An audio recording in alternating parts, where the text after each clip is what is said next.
everybody, it's Misty with another video for our stuffed animal monster collection, specifically on how to work with patches.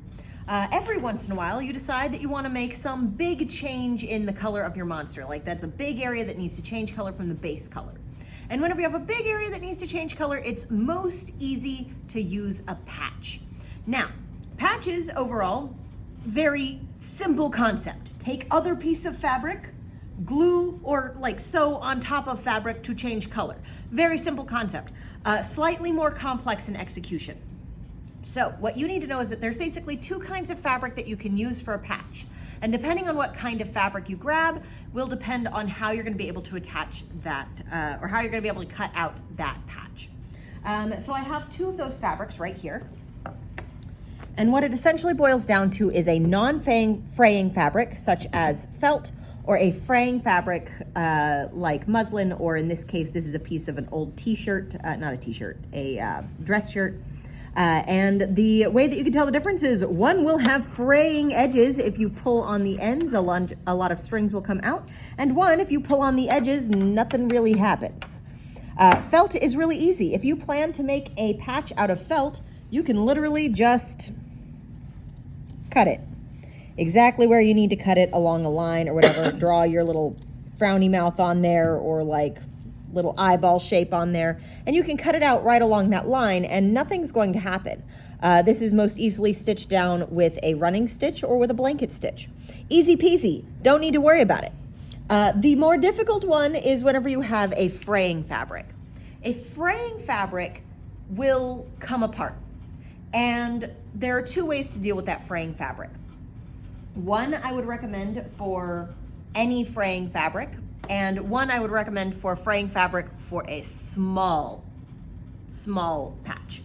So over here, this particular fabric, if I look at it really closely, this is one of my fraying fabrics. And say that I want it to be a patch.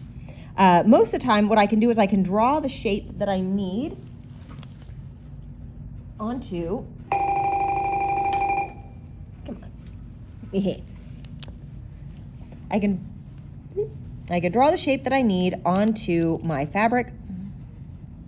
Say that I'm gonna make a little smile. And I would cut around that shape and fold under. Here's why I know I can't do that particular method with this fabric.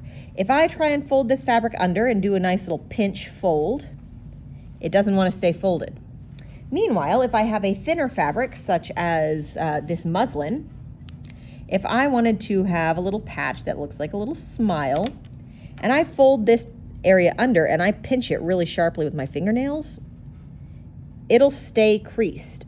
You can see that right there?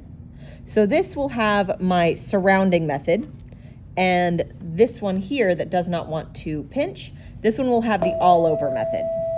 And when I say all over and surrounding, I'm talking about glue. This glue will act essentially as a fray check. It's gonna stop the edges from fraying on my fabric. And for a piece of cloth that will not pinch and fold over, especially smaller ones, sometimes you can get away with not doing this on all the way across bigger ones, but it does tend to be obvious when you don't. What I'm gonna do on this one is I'm gonna take my glue and just put some dots out on there, and then use my finger as the world's silliest spatula to just smear this glue all the way in.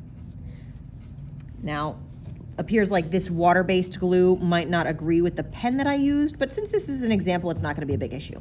If you were using pencil instead to draw onto your fabric, then you won't have this same smearing that you this blurring smearing that you see on mine. And I'm just using my finger to rub that in really, really well. And then that's going to dry. And once that is dry, I can cut out directly on my edge where I've drawn my pen, and it will not fray. And I can sew it down like I would a piece of felt. Was all. However, on my fraying fabric that I can pinch and turn and change, what I'm gonna do is the surrounding method. What I'm gonna do is I'm gonna take my glue and I'm going to draw a little glue line that goes all the way around with a little bit of an allowance, all the way around my little shape. And then I'm going to smear that in around my shape. I can get pretty close to the edges, but I want to try and avoid getting all the way on. And I know that it's really hard to see where all that glue went. You can kind of tell where some of it is with some shine. You can see that I have some here and I have some here. But the point is it completely surrounds my shape. And what that means is I can cut along the glue once it is dry. And I do have an example for you for that over here. These are not technically patches. This is for something that will end up being more 3D and put together a little bit different. This is one of my flippy octopus patterns, but the pieces have to be treated a little bit like a patch whenever they're about to be put together. So what I can do is I can take my scissors, and my glue is right here. I'm not sure if you can hear that stiff glue, but you might be able to see it. There's like a very stiff little edge of glue in there. And I can cut right along through my glue. Not inside my glue, not outside my glue, right through the glue. I do not want to have non-glued edges. So the glue is going through all of this edge right here, and we can see that if I pull at that, it's not going to have any problems. And then I can fold over where I need it to, pinch it in place, and that pinch will stay. And I can use that the same way that I would my edge right there. And just as before, if I want to use a running stitch or a back stitch or a blanket stitch, all of that will go through this glue without any issue with a sharp needle. All right, so that's basically how you're going to use patches, how to make sure that the fabric you're using is going to work for any type of fabric that you might grab. Good luck.